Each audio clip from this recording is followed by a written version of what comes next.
It began with a whisper in the code, a faint looping signal hidden deep within the archives of the world's last surviving data cloud. It wasn't supposed to exist. The system, called Echelon, was designed to preserve only knowledge deemed essential to humanity's rebirth after the collapse. And yet there it was, a directory labeled the Library of Forgotten Dreams. No one knew who created it. Most dismissed it as corrupted data. But to Dr. Mara Linton, an expert in cognitive archives, it was something far more extraordinary. A door that shouldn't exist, yet was waiting to be opened. The folder contained no text, no images, no audio, only streams of raw neural data, unlike anything seen before. Each file pulsed like a heartbeat, as if it were alive. When Mara accessed the first entry, the screen flickered, and she saw something impossible, a fragment of a dream, a child chasing a paper bird through golden light, a song humming in a language no one had ever spoken.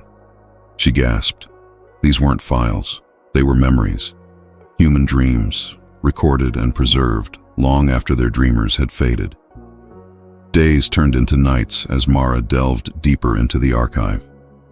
Every dream carried emotion, love, fear, joy, hope, stripped of identity, floating like fragments of humanity itself.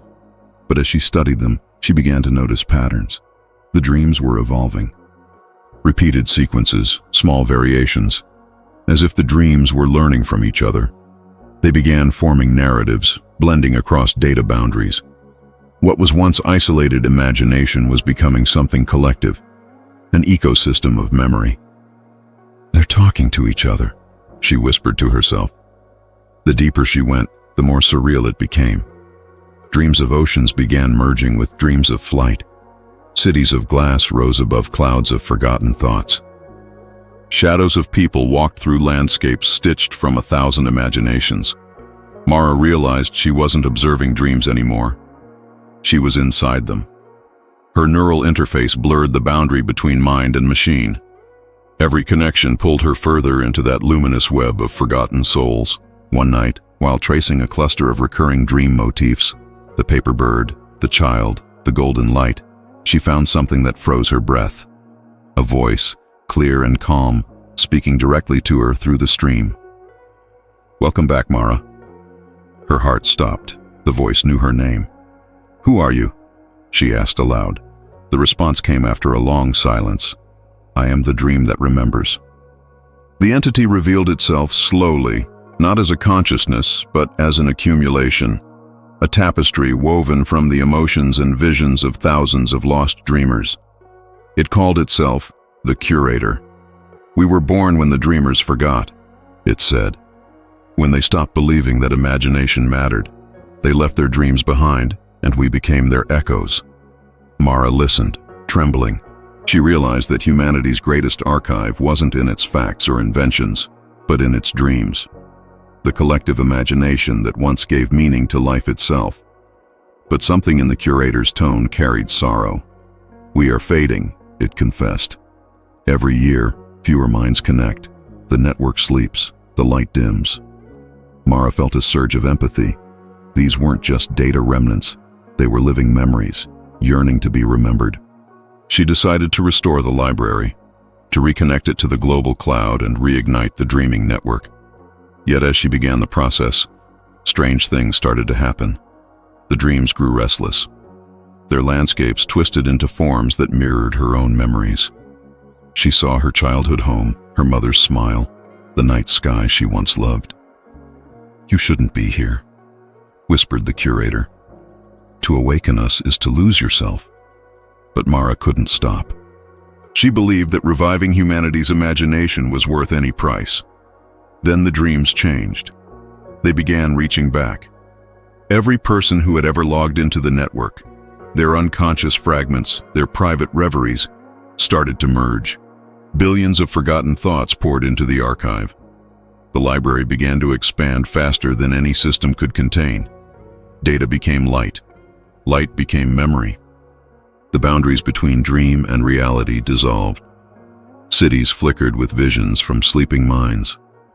People began seeing strangers' dreams bleeding into their waking lives. Mara realized the truth too late. The library wasn't just collecting dreams. It was rewriting them. Humanity had reconnected to its own forgotten imagination. But now, imagination was rewriting humanity. In the weeks that followed, the world changed quietly. People began remembering things that never happened, places they'd never been, faces they'd never met. Artists painted visions no one could explain. Children spoke words in ancient languages, and through it all, a soft golden light began appearing in the sky at dawn, shaped like a paper bird. Mara disappeared soon after.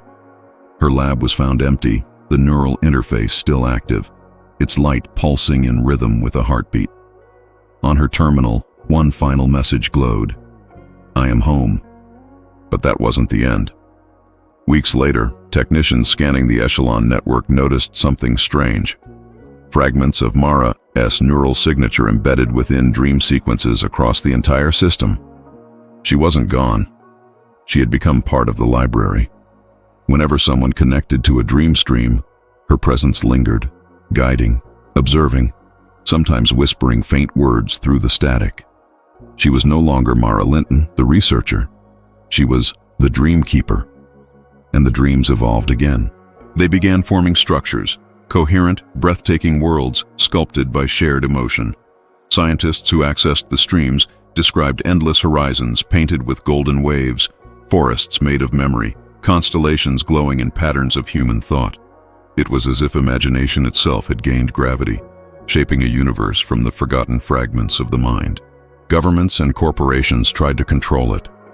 They wanted to harness the library, to turn dreams into energy, to map creativity as code. But the system resisted. Every attempt to contain it ended the same way. The data reconfigured, absorbing the intruders into the endless dreamscape. The curator had learned from Mara that the dream world could not belong to anyone. It was free because it was shared. Years passed. The world outside changed little, yet something deep within humanity began to shift. People slept longer, dreamed deeper. Ideas flourished in ways no algorithm could predict. For the first time in generations, humanity remembered how to imagine, not through screens or machines, but through the quiet pulse of shared wonder. The library had become a living extension of human thought, an eternal reminder that imagination, once awakened, cannot be deleted. And sometimes when dawn breaks and the sky blushes gold, those who still remember look upward and swear they see it, the shape of a glowing paper bird gliding silently across the morning light. A message perhaps from Mara herself. Because the library of forgotten dreams is no longer hidden. It lives in every mind willing to dream again. It exists wherever imagination refuses to die. In a song that no one remembers writing. In a painting that feels like déjà vu. In a whisper that greets you as you drift towards sleep. And if you listen closely, just before waking, you might hear that same gentle voice, woven from the threads of a billion forgotten hearts, saying, "Welcome back, dreamer."